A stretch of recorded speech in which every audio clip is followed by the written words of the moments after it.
သူ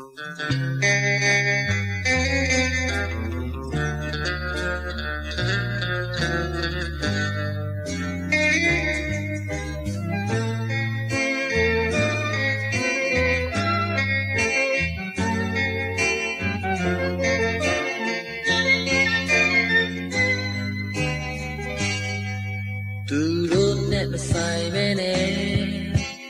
တို့နှစ်ယောက်ရဲ့ကြားမှာအလင်းလို့တော့ပကလွယ်ချင်ရတယ်ဘလို့ဓမ္မသူတွေ့ထိုးစကား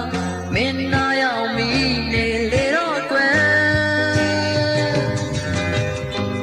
ကိုပါများတတ်နိုင်အောင်ပါလေ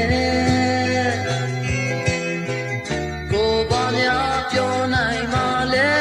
ကွယ်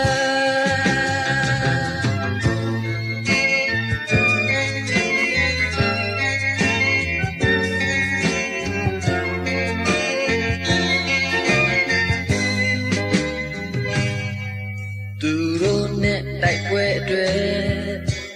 မင်းနဲ့အားကိုးရှိရဲ့မင်းအတွက်ကြောင့်သူတို့နဲ့ဖြစ်ရရဲ့ကာယကံရှင်မင်းကရော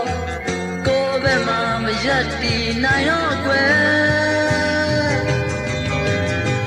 ကိုယ်ပါများတတ်နိုင်အောင်ပါလေကိုယ်ပါများပြောနိုင်မှာလေကွယ်ရှေးစပီကိုယ်ပါဆက်လို့ရမလဲ